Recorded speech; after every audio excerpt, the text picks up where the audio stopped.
नमस्कार। चलिए आज एक ऐसे सफर पर चलते हैं जो हजारों साल पुराना है।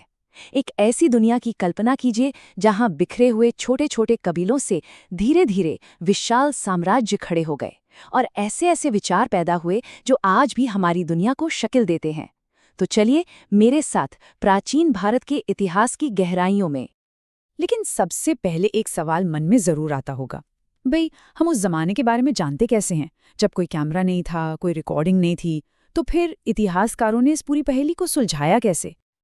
देखिए, इसका जवाब इतिहासकारों की जासूसी में छिपा है। उनके पास ना 3 तरह के सुराग होते हैं। पहला, पुरातात्विक सबूत, मतलब जमीन से खोदे गए सिक्के, औजार और पुराने शहरों के खंडहर जो बिना कुछ बोले ही बहुत कुछ कह जाते हैं। दूसरा है साहित्यिक स्रोत, जैसे कि वेद। ये हमें उनकी सोच, उनकी दुनिया में झांकने का एक मौका देते हैं। और तीसरा, मेगिस्थनीज की इंडिका, जैसे विदेशी यात्रियों के लेख जो हमें एक बाहरी व्यक्ति की नज़र से उस दौर की एक तस्वीर दिखाते हैं। तो हमारी कहानी शुरू होती है एकदम शुरुआत से, पत्थर के बहुत ही साधारण औजारों से लेकर हैरान कर देने वाले नियोजित शहरों तक। ये भारतीय उपमहाद्वीप पर सभ्यता की पहली गूंज थी। और इस गूंज का सबसे बड़ा सबूत वो है सिंधु घाटी सभ्यता। देखिए, ये कोई मामूली बस्ती नहीं थी, ये तो भारत की पहली शहरी क्रांति थी। जरा सोचिए, आज से 4,500 साल पहले जब दुनिया के कई हिस्से बहुत ही सादे तरीके से जी रहे थे, यहाँ पक्की ईंटों के घर थे, एकदम सीधी सड़कें थी और एक ऐसी कमाल की जल निकासी व्यवस्था थी जो आज के इंजीनियरों को भी प्रभावित करती है। लेकिन फिर सिंधु घाटी सभ्यता के रहस्यमयी तरीके से खत्म होने के बाद एक बहुत बड़ा बदलाव आया। सोचिए, व्यापार से गुलजार बड़े बड़े शहर गायब हो जाते हैं और उनकी जगह ले लेती है एक ग्रामीण कबीलाई संस्कृति, वैदिक सभ्यता। अब समाज का पूरा ध्यान व्यापार से हटकर कृषि और पशुपालन पर आ गया। ये एक तरह से पूरी सभ्यता का एक बेसिक रीसेट था। और इस नई दौर की नींव रखी गई वैदिक साहित्य से। ये 4 वेद, ऋग्वेद, सामवेद, यजुर्वेद और अथर्ववेद सिर्फ धार्मिक ग्रंथ नहीं थे। ये तो आने वाली सदियों के लिए समाज, धर्म और दर्शन का दिशा निर्देश थे, एक कंपास की तरह। अब जैसे जैसे समाज और जटिल होता गया, कुछ नया पनपने के लिए एक उपजाऊ जमीन तैयार हुई। ये जमीन थी क्रांतिकारी विचारों की और पहले बड़े राजनीतिक ढांचों की। ये समय था एक आध्यात्मिक क्रांति का। 2 महान दार्शनिक आंदोलनों ने पुरानी मान्यताओं को सीधी चुनौती दी। एक था जैन धर्म, जिसने अहिंसा, सत्य और अपरिग्रह यानी जरूरत से ज्यादा जमा न करने पर जोर दिया। और दूसरा था बौद्ध धर्म, जिसने 4 आर्य सत्य और अष्टांगिक मार्ग के साथ मोक्ष यानी निर्वाण का एक नया रास्ता दिखाया। और हाँ, इन वैचारिक उथल-पुथल के साथ साथ राजनीतिक नक्शे पर भी बड़ी जोरदार हलचल मची हुई थी। और इस बदलाव को हम सिर्फ एक संख्या में समेट सकते हैं, 16। जी हाँ, छोटे छोटे कबीलों और इलाकों से 16 शक्तिशाली राज्य उभरे, जिन्हें कहा गया महाजनपद। और यही वो राजनीतिक बिसात थी जिस पर जल्द ही भारत का पहला महान साम्राज्य खड़ा होने वाला था। तो लीजिए, अब हमारी कहानी अपने चरम पर पहुंचती है। ये वो दौर था, विशाल एकीकृत साम्राज्यों का युग, जिसने उपमहाद्वीप के बड़े बड़े हिस्सों को एक सूत्र ने पिरो दिया।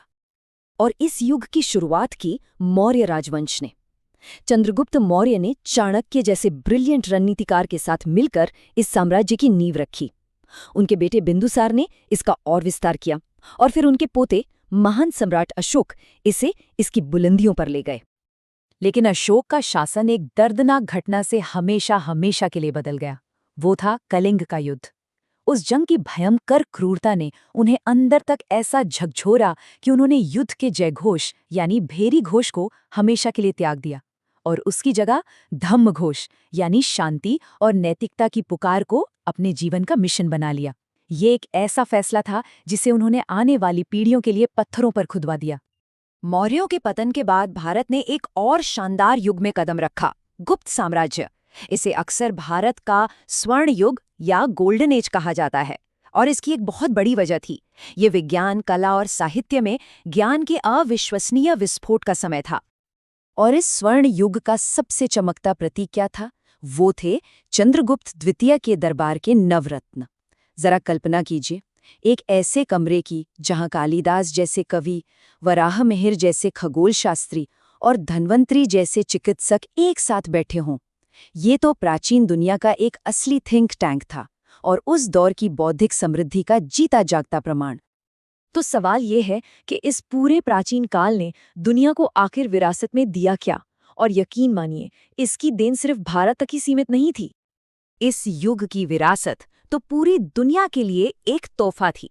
आर्यभट्ट ने शून्य की अवधारणा दी, जिसके बिना हमारी आज की डिजिटल दुनिया की कल्पना भी नहीं की जा सकती। और तो और ये भी बताया कि पृथ्वी सूर्य के चारों ओर घूमती है। वहीं धन्वंतरी ने आयुर्वेद की नींव रखी। ये कोई छोटी मोटी खोजें नहीं थी, इन्होंने तो वैश्विक ज्ञान की दिशा ही हमेशा के लिए बदल दी।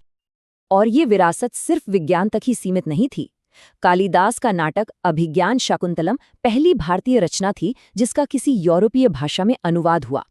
ये एक साहित्यिक पुल की तरह था जिसने भारतीय संस्कृति को दुनिया के मंच पर पहुंचाया और महाद्वीपों के पार लोगों को मंत्रमुग्ध कर दिया। तो जैसा कि हमने देखा, प्राचीन भारत का इतिहास सिर्फ राजाओं और लड़ाइयों का एक सिलसिला भर नहीं है। ये विचारों का, खोजों का और संस्कृति की एक बहुत गहरी विरासत है। और ये पूरी कहानी हमें एक आखिरी सवाल पर लाकर छोड़ती है, इन सदियों पुरानी विरासतों में से वो कौन सी विरासत है जो आज भी हमारे जीवन को प्रभावित कर रही है।